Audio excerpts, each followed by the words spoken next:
वाराणसी में ज्ञानवापी मस्जिद के सर्वे का काम पूरा हो गया है। तीनों कमिश्नर कल कोर्ट को अपनी सर्वे रिपोर्ट देंगे। डीएम कौशल राज का कहना है जो भी दावे किए जा रहे हैं वो लोगों की निजी राय। कोर्ट कमीशन की कार्रवाई वाराणसी के जो आदि विश्वेश्वर ओल्ड टेम्पल कॉम्प्लेक्स के बारे में जो न्यायालय के आदेश से की जा रही थी वो समाप्त हो गई है। अदालत का अगला आदेश क्या आएगा वो 17 मई को पता लगेगा। हिंदू पक्ष से सर्वे टीम ने दावा किया कि वजू के तालाब की तलाशी में शिवलिंग मिला है। टीम के ही एक सदस्य सोहन लाल ने दावा किया कि थोड़ा खुल के बताइए क्या मिला, क्या पाया? बाबा मिल गए, कुछ नहीं मिला। हाँ, बस इससे ज्यादा कुछ नहीं बोल सकते। बस हो गए और कुछ जो इतिहासकार ने लिखा था वह मिल गए। लाल जी आप कह रहे हैं बाबा मिल गए, कौन से बाबा मिल गए बताइए सोहन लाल। जिसकी नंदी प्रतीक्षा कर रही थी।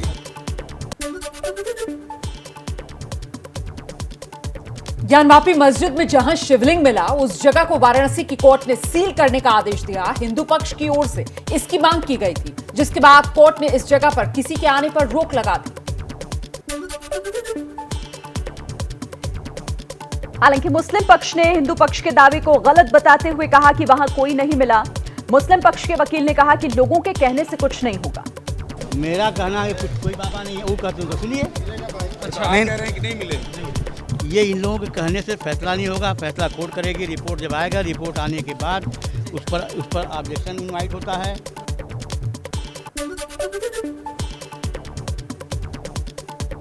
ज्ञानवापी मस्जिद के सर्वे को लेकर मुस्लिम पक्ष ने सुप्रीम कोर्ट का दरवाजा खटखटाया। निचली अदालत के सर्वे के फैसले को चुनौती दी।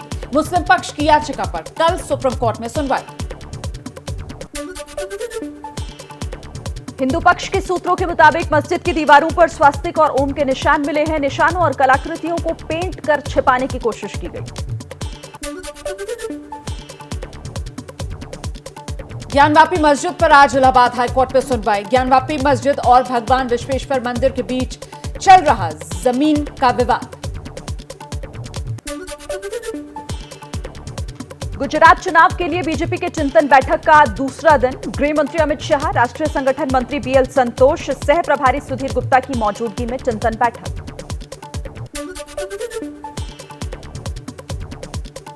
छत्तीसगढ़ में बीजेपी के जेल भरो आंदोलन से पहले सीएम निवास जाने वाले रास्तों पर कड़ी सुरक्षा।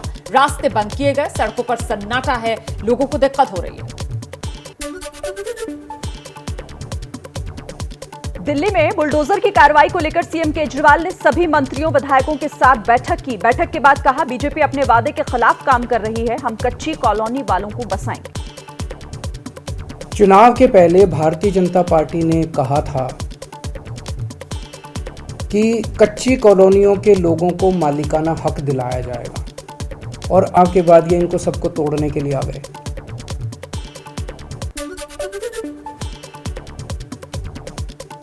उदयपुर में चिंतन के बाद आज डूंगरपुर में बेणेश्वर धाम में राहुल गांधी ने दर्शन किए हैं। बांसवाड़ा की जनसभा में बीजेपी पर जमकर बोला। कांग्रेस पार्टी की विचारधारा जो कहती है कि सबको जोड़कर चलना है और दूसरी तरफ बीजेपी जो बांटने का काम करती है।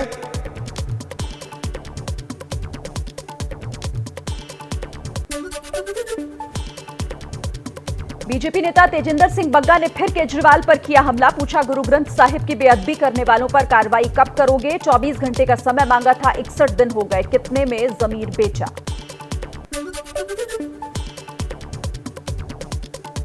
मुंबई में बीजेपी की रैली में पूर्व सीएम देवेंद्र फडणवीस का उद्धव ठाकरे पर निशाना। महाराष्ट्र सरकार को कहा कौरव, बीजेपी को पांडव। बाप सभा सही बात है। 100 किसके साथ होते हैं? कौरवों के साथ। पांडवों के साथ 5 होते हैं। कौरवों की सभा कल हुई, पांडवों की सभा यहां हो रही है।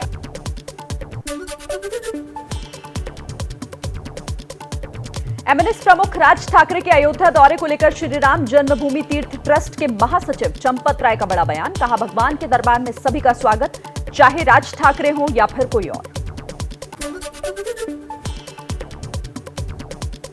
बीजेपी सांसद बृजभूषण शरण सिंह ने अयोध्या में संतों से मुलाकात कर राज ठाकरे के खिलाफ समर्थन की मांग की। कहा उत्तर भारतीयों से माफी मांगने में शर्म आ रही है तो वो संतों से ही माफी मांग लें।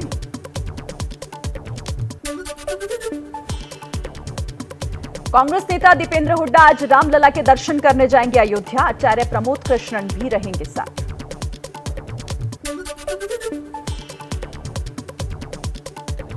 मुख्यमंत्री बनने के बाद माणिक साहा ने एबीपी न्यूज से कहा है, त्रिपुरा बीजेपी में कोई गुटबाजी नहीं, एक प्रक्रिया के तहत सीएम बदला गया। बिप्लब देब ने शानदार काम किया।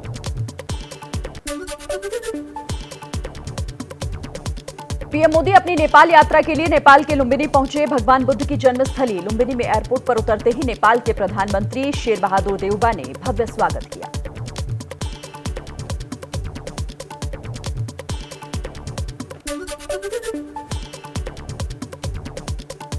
नेपाल के लुम्बिनी में पीएम माया देवी मंदिर में पूजा करने पहुंचे। उनके साथ नेपाल के पीएम शेर बहादुर देउबा भी मौजूद थे। प्रधानमंत्री मोदी ने वहां मौजूद अशोक स्तंभ में दीप भी जलाया।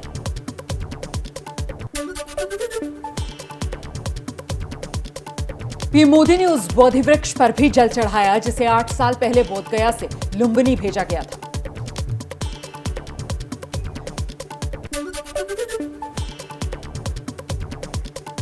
लुम्बिनी में हेलीपैड से लेकर महामाया मंदिर तक रास्ते में स्थानीय स्कूलों के बच्चे नेपाल और भारत के झंडे लेकर खड़े थे। बच्चों ने झंडे हिलाकर अभिवादन किया। पीएम ने काफिले की स्पीड कम कर बच्चों का हाथ हिलाकर शुक्रिया अदा किया। प्रधानमंत्री नरेंद्र मोदी के दौरे से नेपाल के लोग काफी खुश दिखे। उनका कहना था, एक बार फिर दोनों देशों के रिश्ते पहले जैसे होंगे। नेपाल के लोगों ने मोदी मोदी के नारे भी लगाए। हम लोग बहुत खुश हैं नेपाल में आने के बाद। ये मोदी जी, हम लोग का बहुत सौभाग्य की बात है कि लुम्बिनी में उन्होंने आया, बहुत अच्छा लगा। मोदी मोदी मोदी।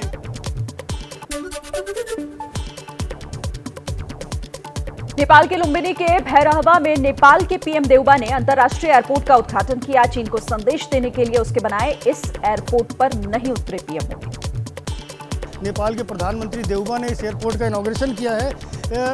आज भारत के प्रधानमंत्री नरेंद्र मोदी भी लुम्बिनी पहुंच रहे हैं, लेकिन वो इस एयरपोर्ट पर नहीं आएंगे। इस एयरपोर्ट पर मेड बाय चाइना का ठप्पा लगा है, इसलिए प्रधानमंत्री इस एयरपोर्ट पर नहीं आ रहे हैं। प्रधानमंत्री मोदी ने लुम्बिनी मठ क्षेत्र के अंदर बौद्ध संस्कृति और विरासत के लिए एक केंद्र के निर्माण के लिए शिलान्यास समारोह में हिस्सा लिया। पीएम मोदी और नेपाल के पीएम देउबा के बीच द्विपक्षीय वार्ता में हाल के समझौतों की व्यापक समीक्षा होने की उम्मीद। थोड़ी ही देर में बुद्ध जयंती समारोह में भी पीएम मोदी शामिल होंगे। वो यहां बौद्ध विद्वानों और भिक्षुओं सहित नेपाल और भारत के लोगों की एक बड़ी सभा को संबोधित करेंगे।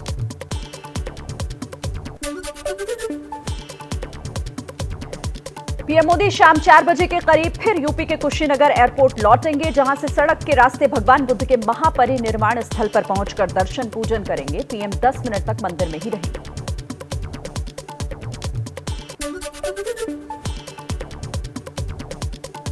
कुशीनगर से प्रधानमंत्री नरेंद्र मोदी लखनऊ लौटेंगे, जहां सीएम योगी और उनके मंत्रियों के साथ बैठक और फिर डिनर करेंगे। बैठक में सीएम और डिप्टी सीएम के अलावा मंत्रियों के मन की बात भी सुनेंगे। मोदी भी मंत्रियों को 2024 की जीत का मंत्र देंगे।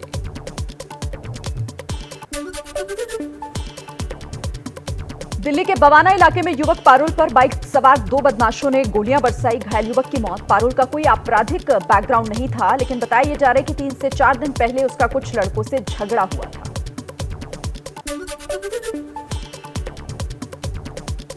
दिल्ली के मुंडका अग्निकांड पर आज शाम तक आ सकती है एमसीडी की जांच रिपोर्ट। 27 लोगों की जलकर हुई थी मौत।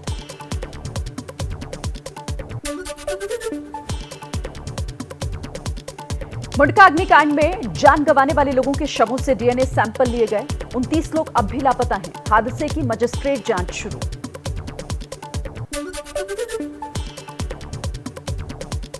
दिल्ली के मुंडका अग्निकांड मामले में बिल्डिंग का मालिक मनीष लाकड़ा गिरफ्तार।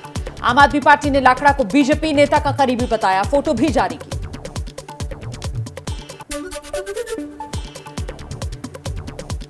मुंबई में सेशंस कोर्ट के पास की एक बन रही इमारत में आग लगी। आसमान में गाढ़ा धुआं निकल रहा है। आग बुझाने की कोशिशें लगातार जारी।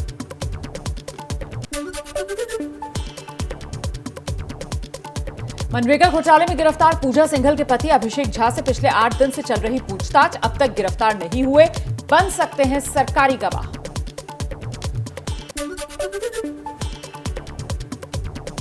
मनरेगा फंड घोटाले में गिरफ्तार झारखंड की खनन सचिव पूजा सिंघल और उनके सीए की आज कोर्ट में पेशी। ईडी की रिमांड खत्म हो रही है।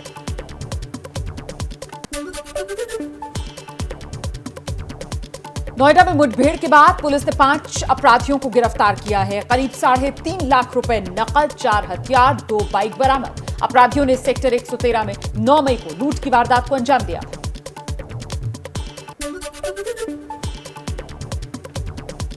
यूपी के उन्नाव में नशे के चक्कर में बारातियों और लड़की के पक्ष के लोगों के बीच हुई झड़प। गंगा घाट कोतवाली के नारायणपुर की घटना। दोनों ओर से चले ईंट, पत्थर और लाठी डंडे। 2 घायलों को अस्पताल भेजा गया।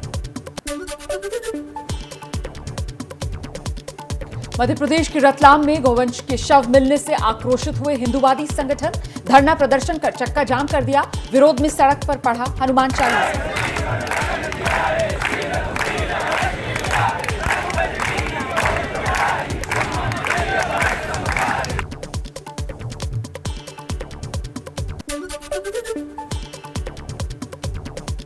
यूपी के एटा में जिला प्रशासन ने सरकारी जमीन पर अवैध कब्जे को गिराया। जिला जज आवास के पास अवैध निर्माण को बुलडोजर से ढहाया गया।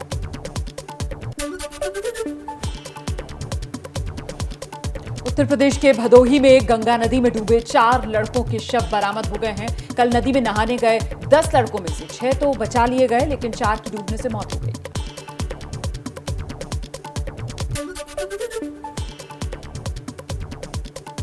उत्तराखंड के केदारनाथ पहुंच रहे हैं बड़ी तादाद में श्रद्धालु। लग रही है लंबी कतारें। मंदिर में औसतन प्रतिदिन 20,000 से ज्यादा श्रद्धालु दर्शन कर रहे हैं। व्यवस्था संभालने के लिए आईटीबीपी को किया गया है तैनात।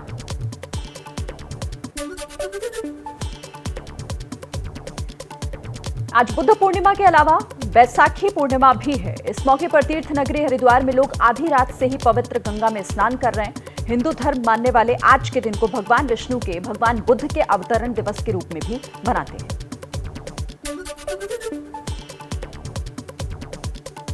उत्तर प्रदेश की बस्ती में भी हो रहा है भगवान राम का एक भव्य मंदिर निर्माण। पौराणिक कहानी है कि राजा दशरथ ने इसी मंदिर में यज्ञ किया, तब जाकर भगवान राम का जन्म हुआ।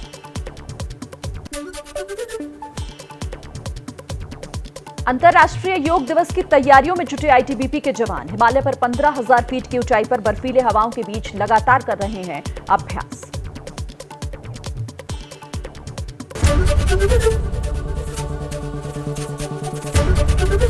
एबीपी न्यूज आपको रखे आगे।